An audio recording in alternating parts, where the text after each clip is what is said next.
Alex Crypto. This is Saturday, March 24th, and I thought I'd do a quick little update on QTUM, trading on Binance against the dollar. Let's see where we're at and where we're going, and if anything has changed from when we last did a video the other day.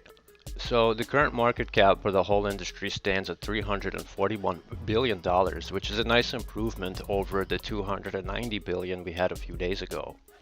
Now QTUM now currently sits at number 18 on the cryptocurrency value chart here on coinmarketcap.com with a $1.6 billion market cap, up 4.71%. You could see on the QTUM chart here, this is the all-time chart, that we took a little bounce here. And now we're doing a fib retracement. So let's take a look at the charts. This is the all-time 1-hour chart for trading on Binance. Now it only started trading on Binance on the 20th, so there's not really that much data. But I've compared it against the BitREX chart just to get a rough idea of where we're going. Just to make sure that I kind of have an idea where this chart is, because there's not really a lot of data. But since it's all algorithm driven, I can be fairly confident I know where it's going. So let's take a look. We have our double top here, and now we begin the technical correction down. So in the last video, I expected to take a little bounce and bounce around in this fib zone for a while, and then maybe reach up this zone and then come back down to the 23.6. So let's see what's going on a smaller time scale. Let's zoom into the 12-minute chart.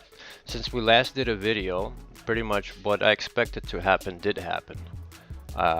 So here's where we left off last time. This was the wave I was describing last time, and I was telling you guys that I was expecting it to retrace down to this 78.6% to 87.6% zone, which is roughly $17.8 or 18 or 63 cents. And right as rain, that's exactly where it went after that little correction. It went right back down to that $17.87 zone. Now it tried to break past this 50 Fibonacci line and the 61.8% overnight, but it was rejected 3 times. And then eventually it went retraced back down to that 87% mark, and then we got right back up to the golden zone. And after that we had a little bit of a triple confluence of 61s over here and a 50 over here, and we got a push up. Now this is, again, this was to be expected. So we're back up at this 23.6% zone, and normally on the fib retracement tool you don't see these 15.3 or the 87.6 marks. I put them there myself. I like these zones. I noticed that they retrace further down and they usually peak out at these levels. So that's usually where the peaks happen, and it's been working for me. So anyways, currently let's take a look at the current time scale, what's going on. So here's our double top forming at the peak. So we took this little bump. This is a 3-minute chart. So what can we expect now? Well, obviously you could expect a retracement, because what goes up must come down, and these algos all seem to be following some kind of a Fibonacci rule. So I would expect it to retrace down to this level, $18.12 and $18.01. Obviously it's going to bounce around along the way, so it's not just going to take a straight line down here, because that's not how markets work. So, but you know, you could expect it to maybe bounce off to 50, then or come back down to the 30.8 to 38.2, then come back and bounce around this channel for a while. But eventually, right as rain, you can bet your bottom dollar that most likely, I can't be for sure because there are variables and unknown elements to this, but most of the time I would safely say that I would put a buy position at this $18.15 or somewhere in between that and $18.01 zone, right in this area.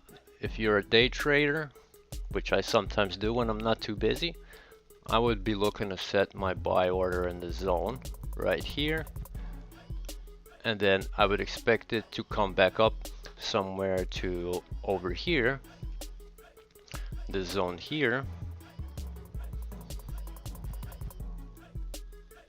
There we go. But just to be safe and make sure I could get my order filled, I'd probably do it somewhere here. Yep. So you could, I would honestly expect for it to retrace all the way back down here and take a bump up there. although anything could happen. It could also do something like this. It could reach to 61.8 and then shoot back down, which is also very likely to happen because we've got rejected off that zone 3 times already. So I believe the other algos will win next time, because if you look at the bigger scale at the previous chart here, the zone where we are really going on the larger time frame is we're going here to the $15 zone. That's where my buy orders would be. I'm more of a swing trader than a day trader.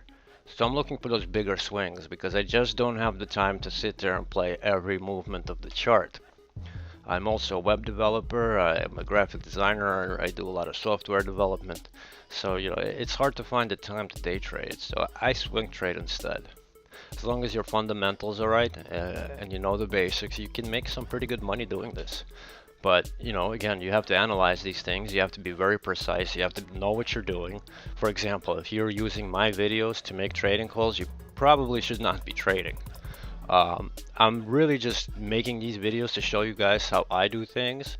I wish somebody would have showed me the easier way to do this, because a lot of the people who teach this stuff seem to only be talking about the same thing. It's like an echo chamber / cookie cutter instruction manual on how to do this, but not everybody learns that way. For example, I figured out this Fibonacci fractal pattern that I keep seeing. So, you know, obviously when something goes up, it's going to retrace back down, and I notice it usually retraces down all the way to 88%. Or 23.6%, depending on how you scale your the fib retracement lines, and then it will go back up to around 70%, and then back down to 33%, and bounce around the 50 and 61 for a while. That's just what it does, and it does this on the hourly scale, on the 15-minute scale, on the 9-minute scale, on the 1-minute scale. So I notice what it does basically. On the large scale, you know, it goes up, does a retracement, and goes up. On a smaller scale, it goes up, does a retracement. So it basically keeps doing this pattern, large and smaller, then smaller, then smaller, until it runs out of these fractal breakdowns, and then it explodes either up or down. This is what I've been noticing over and over again, and this is something that I want to show you guys because it might improve your calls. So that's basically it for today. Nothing unusual has been happening. This most recent bump is not QTUM going to the moon. It's just another technical retracement. So don't panic. We are continuing to go down to the buy zone. So I would just be patient. Maybe another day or two, and we'll probably reach somewhere between that $16 and $15 mark. So if anything changes, guys, I'll let you know. But for now, I'm Alex Crypto, and this has been Alex Crypto TV. Check out the website at alexcrypto.com. The website is still under construction, but there's a lot of good material over here, like I wrote articles about how to buy crypto, how to sell crypto. I have a good cryptocurrency exchange review, so I review a lot of the top cryptocurrency exchanges and show you what the different features are, blah blah blah blah blah. So definitely check it out. The site's still under construction. Still not a lot of like sections that work, but there will be soon. So anyways, it's March 24th, 2018. I'm Alex Crypto, and have a good day.